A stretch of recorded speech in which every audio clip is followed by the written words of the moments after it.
This is Weekends with Alex Witt, November 23rd, 2019. Waiting for the probe to be handed over to them. Joining me now, California Representative Ted Lieu, a Democratic member of the Judiciary Committee. Always a pleasure to have you on, sir. Let's get right into this. Of everything that you heard in this week's hearings, what was the most explosive and alarming to you? Thank you, Alex, for your question. Let me first say that impeachment is one of the gravest powers of Congress, second only to our power to declare war. It must always be our last option. Now, at the same time, the last 2 weeks, a lot of very damning evidence came out regarding the President of the United States. I thought Ambassador Sondland's testimony was particularly compelling. He identified the quid pro quo, basically the bribery scheme between the Trump White House and Trump administration and pressuring Ukraine to launch 2 bogus investigations. And he was Trump's person. He was a Trump supporter. He donated $1 million to Trump's inauguration.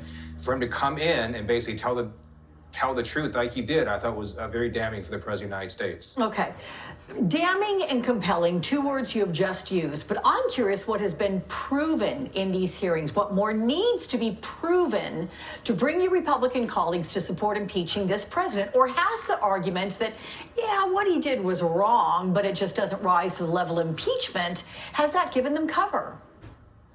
So what these 2 weeks of hearings showed is that not only do we have the call record that everybody can read, but it was a months-long pressure campaign to get the Ukrainians to launch 2 investigations, one into the DNC server, the other into the Bidens, and that everybody was in the loop, according to Ambassador Sondland.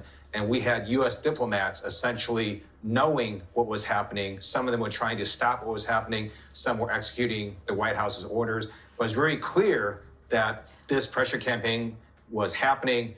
The facts are not really in dispute. The only issue is, are Republicans going to basically put country over party? How about what went through your mind when you heard Gordon Sondland say everyone was in the loop, and he named them? He did name names, and we have this new additional batch of documents, as you just reported from American Oversight, that further confirms what Sondland said, that everybody knew what we were doing and why we were doing it. And these documents show that Giuliani was not freelancing, that he was essentially talking to Secretary Pompeo. And if you look at the demands that Trump made of the Ukrainian leader, he asked for an investigation of the Bidens as well as the DNC server. Giuliani didn't then go and say, hey, go and investigate Amazon and Elizabeth Warren. The demands, these bribery demands, were exactly the same. They were identical. Everybody was on the same page. I'm sure you didn't miss this. The president tweeting during the public hearings this week, writing in part, Republicans, you are dealing with human scum who've taken due process and all of the Republican Party's rights away from us during the most unfair hearings in American history. That is the president of the United States, sir, referring to House Democrats as human scum. What goes through your mind when you read a tweet like that? First is that the children are watching. This is not acceptable behavior for any elected official, especially the President of the United States. It also shows that the president doesn't have much defense. He's basically trying to trash witnesses. He's trying to attack Democrats. He's trying to attack the process. But not even his strongest defenders really are trying to defend his actual misconduct. They keep talking about the process and about other unrelated items, such as, for example, the Steele dossier. I'm not sure why Devin Nunes keeps bringing that up. But the actual misconduct of the president, very few Republicans are trying to defend what he did. Look, when you talk about him attacking Democrats, do you think he's also signaling to any Republicans who might dare to challenge him? I mean, in a form of intimidation? You come after me, this is the kind of language I'm going to use, and I'm going to hurt your chances for re-election. Are they intimidated by him?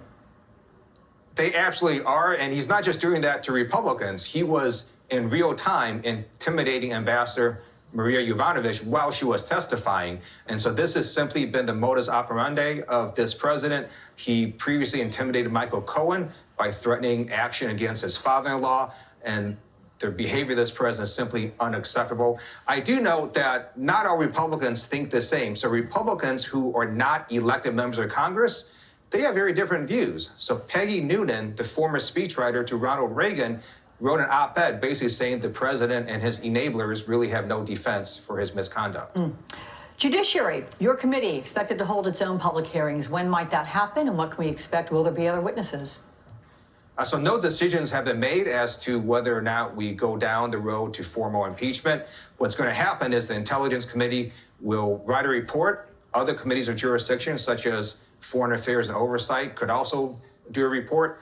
They will send them to Judiciary Committee, and then in consultation with the caucus and Speaker Pelosi, will make a decision as to where we go from there. At the same time, the House is also legislating. We've passed over 275 bipartisan bills to the U.S. Senate. We're working on a very significant bill to reduce drug costs. We're going to continue to work on behalf of the American people. How about witnesses? Are there witnesses that you would like to have in front of your committee?